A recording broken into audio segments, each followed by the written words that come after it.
మా Rajya Sabha floor leader Suresh Reddy గారు, మాజీ పార్లమెంట్ సభ్యులు పెద్దలు వినోద్ కుమార్ గారు, అదేవిధంగా గౌరవనీయులైన రాజ్యసభ సభ్యులు దామోదరరావు గారు, రవిచంద్ర గారు, పార్థసారథి రెడ్డి గారు, డాక్టర్ శ్రవణ్ గారు, అదే మాదిరిగా మా విద్యార్థి విభాగం అధ్యక్షుడు శ్రీనివాస్ యాదవ్ గారు, సోదరుడు డాక్టర్ ఆంజనేయ గౌడ్ గారు, సోదరుడు వాసుదేవ్ రెడ్డి గారు, అందరం కూడా కలిసి మన కోరుట్ల శాసనసభ్యులు సోదరులు డాక్టర్ సంజయ్ గారు, బాల్కా సుమన్ గారు, మాజీ ఎంపీ గారు, అందరం కూడా కలిసి పెద్దలు కేసీఆర్ గారు, అది ముఖ్యంగా యూజీసీ యూనివర్సిటీ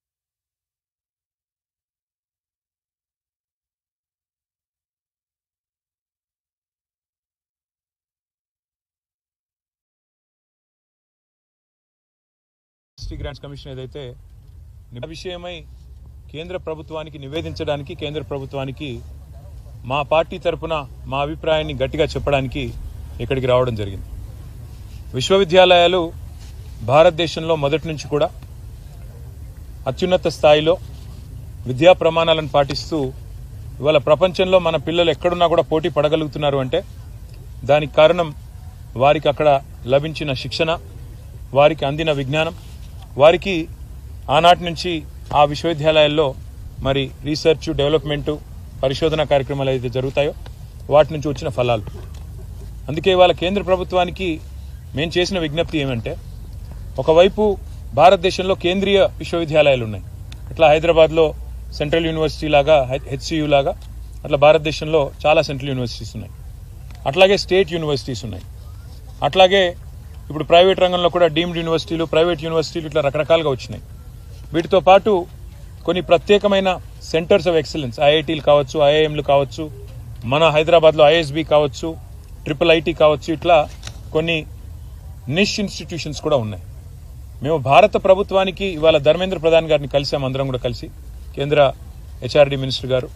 వారికి ఏం విజ్ఞప్తి చేశామంటే, ఈ యూజీసీ మార్చే ప్రయత్నం ఏదైతే చేస్తున్నదో నిబంధనలు, అందులో మొట్టమొదటిది మాకు అభ్యంతరకరమైనది ఏమి అంటే, భవిష్యత్తులో రాష్ట్రాల యొక్క హక్కులను హరిస్తూ ప్రజాస్వామిక అదేవిధంగా సమాఖ్య స్ఫూర్తికి విరుద్ధంగా అన్ని విశ్వవిద్యాలయాల్లో కూడా, రాష్ట్ర విశ్వవిద్యాలయాల్లో కూడా, స్టేట్ యూనివర్సిటీస్లో కూడా సెర్చ్ కమిటీలకు, వైస్ ఛాన్సలర్ నియామకానికి సంబంధించి సెర్చ్ కమిటీలకు రాష్ట్ర గవర్నర్ గారికే బాధ్యత పెడుతూ ఒక నిర్ణయం తీసుకుంటున్నారు. ఇది ఎంతమాత్రం కరెక్ట్ కాదు. ఎందుకంటే ఇది సమాఖ్య స్ఫూర్తికి వ్యతిరేకం, ఫెడరల్ స్పిరిట్కి వ్యతిరేకం, అటానమీకి, ఇన్స్టిట్యూషనల్ అటానమీకి కూడా ఇది వ్యతిరేకం అని చెప్పి వారికి చాలా వివరంగా, దాదాపు అర్ధగంట సేపు వారితో మీటింగ్ జరిగింది. చాలా వివరంగా మేము వినోద్ కుమార్ గారు, సబితా గారి నేతృత్వంలో మా పార్టీ ఆఫీస్లో చాలామంది అకాడమిషియన్స్తో, చాలామంది విద్యార్థి సంఘాల నాయకులతో ఏదైతే సమావేశం జరిగిందో ఆ విషయాలన్నీ కూడా సావధానంగా వారికి వివరించి చెప్పాం. అట్లాగే వైస్ ఛాన్సలర్ల ఎంపిక విషయంలో కూడా పారదర్శకత పాటిస్తూ నిష్ణాతులైన వారికి అవకాశాలు ఇవ్వాలి అని వారు కూడా సూచించారు. మేము కూడా ఏకీభవించాం. ఖచ్చితంగా నిష్ణాతులే ఉండాలి, ఖచ్చితంగా అకాడమిషియన్సే ఉండాలి. అట్లా ఉంటేనే పిల్లలకు కూడా భవిష్యత్తు ఉంటుంది, దేశానికి కూడా భవిష్యత్తు ఉంటుందని చెప్పి కూడా వారికి కూడా చెప్పినాం. కానీ ఈ విషయంలో కేంద్రం పూర్తిగా కంట్రోల్ తీసుకోవడం గవర్నర్ల ద్వారా మంచిది కాదు, సమాఖ్య స్ఫూర్తికి మాత్రం ఇది వ్యతిరేకం, this is against federal spirit అని చెప్పి కూడా వారికి గట్టిగా ఖండితంగా చెప్పడం జరిగింది.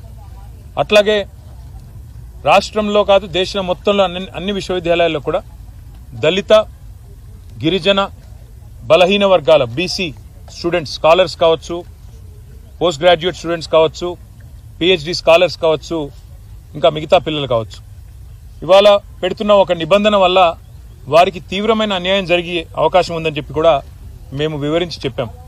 ఒక క్లాజ్ తీసుకొస్తా ఉన్నారు, no suitable candidate found, NSF అని ఒకటి తీసుకొస్తా ఉన్నారు.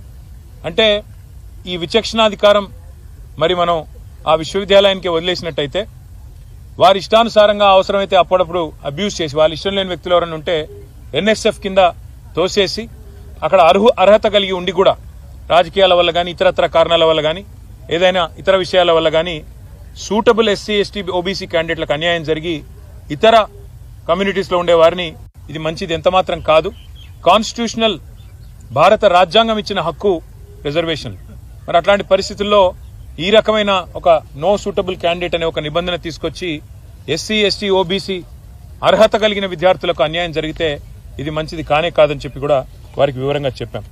దాంతోపాటు మీ రిక్రూట్మెంట్లో ప్రమోషన్లో మీరు ఎక్కువగా మెట్రిక్స్ మీద ఫోకస్ చేస్తున్నారు కాకుండా రీసెర్చ్ ఎక్సలెన్స్ అదేవిధంగా అకాడమిక్ గా కూడా కొంతమంది అకాడమిషియన్స్ చాలా మంది రీసెర్చ్ ఓరియంటెడ్ గా ఉంటారు. వారు మీరు అనుకున్న మెట్రిక్స్ కి సూటబుల్ కాకపోవచ్చు, కానీ వారిని తప్పకుండా పరిగణలోకి తీసుకోవాలి. మీరు అన్ని రకాలుగా ఆల్రౌండ్ గా ఆలోచించాలని చెప్పినాం. దాంతోపాటు మరి లాంగ్ టర్మ్ స్టెబిలిటీ కూడా ఉండాలి ఒకసారి ఫ్యాకల్టీని హైర్ చేసిన తర్వాత అనే విషయాన్ని కూడా గట్టిగా నొక్కి చెప్పాము. ఇంకా మొత్తం వివరంగా వారికి దాదాపుగా ఒక 6 పేజీల విజ్ఞాపన పత్రాన్ని కూడా వివరంగా వారికి ఇవ్వడం జరిగింది. ఇచ్చిన తర్వాత వారు కూడా చాలాసేపు చర్చించారు. మీరు యూజీసీకి చెప్పారా మీ అభిప్రాయం అన్నారు. యూజీసీకి కూడా చెప్పినాము, ఆన్లైన్ అప్లోడ్ కూడా చేశామని చెప్పాము. కానీ గౌరవ మంత్రి గారికి మీరు దయచేసి ఈ విషయంలో సావధానంగా ఆలోచించి రాష్ట్రాల హక్కులు హరించకుండా, రాష్ట్రాల అటానమీ హరించకుండా, సమాఖ్య స్ఫూర్తికి విరుద్ధంగా నిర్ణయాలు తీసుకోవద్దని చెప్పి వారికి విజ్ఞప్తి చేశాం. ఆ తర్వాత పెద్దలు నితిన్ గడ్కరీ గారిని కూడా కోరుట్ల ఎమ్మెల్యే గారు, ముఖ్యంగా కోరుట్ల ఎమ్మెల్యే గారి విజ్ఞప్తి ఇది. ఇవాళ ఒక జాతీయ రహదారి జనగామ నుంచి బయలుదేరి ఇవాళ కోరుట్ల దాకా పోయే అవకాశం ఉన్నప్పటికీ సిరిసిల్ల కాడనే టర్మినేట్ అవుతా ఉంది. NH 365B. గతంలో వినోద్ కుమార్ గారు పార్లమెంట్ సభ్యులుగా ఉన్నప్పుడు ఇన్ ప్రిన్సిపల్ అప్పటి ప్రభుత్వం ఇదే గడ్కరీ గారు అంగీకరించారు. మరి ఇప్పుడు సిరిసిల్ల నుంచి కోరుట్ల దాకా పొడిగించినట్టయితే మార్గమధ్యంలో వేములవాడ ఉంది, జగిత్యాలలో కొండగట్ట ఆలయం ఉంది, పక్కనే ధరంపూర్లో లక్ష్మీనరసింహస్వామి ఆలయం ఉంది. ఇటు టెంపుల్ టూరిజం ని కూడా ప్రమోట్ చేసినట్టు అవుతుంది. అదే మాదిరిగా కనెక్టివిటీ కూడా పెరుగుతుంది. కాబట్టి NH 365Bని మధ్యమానేరు జలాశయం మీదుగా రాజరాజేశ్వర సాగర్ ఏదైతే ఉందో దాని మీదుగా ధవళేశ్వరంలో ఎట్లయితే రోడ్ కమ్ రైల్ బ్రిడ్జ్ కట్టినారో అట్లాగే మిడ్ మానేరు మీదుగా కూడా ఒక రైల్ కమ్ రోడ్ బ్రిడ్జ్ కట్టి వేములవాడ మీదుగా కోరుట్ల దాకా తీసుకుపోయి అక్కడ NH 63 వస్తుంది, దానికి కలపండి అని చెప్పి కూడా గడ్కరీ గారిని కోరాము. పరిశీలిస్తానని వారు కూడా చెప్పారు.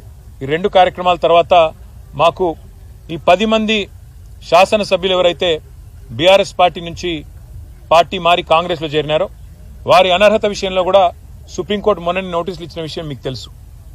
మళ్ళీ ఇప్పుడు విచారణకు కూడా డేట్ ఇచ్చిన విషయం కూడా మీకు తెలుసు. ఆ విషయంలో కూడా ఇప్పుడు మా పార్టీ యొక్క నాయకుల బృందం మా న్యాయవాదులను కూడా కలుస్తున్నాము.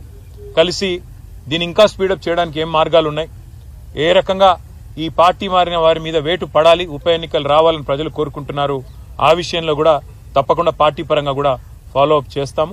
ఈ 3 కార్యక్రమాలు ఇవాళ వీటి కోసమే వచ్చాం. తర్వాత సాయంకాలం తిరిగి హైదరాబాద్కి వెళ్ళిపోతున్నాం. మీడియాలో చూశాను నేను 3 రోజులు ఇక్కడే ఉంటున్నానని, నాకే తెలియదు. సాయంత్రం ఫ్లైట్ బుక్ అయి ఉంది కాబట్టి బయలుదేరి వెళ్ళిపోతున్నాను. థ్యాంక్ యూ అన్న. సారీ నేను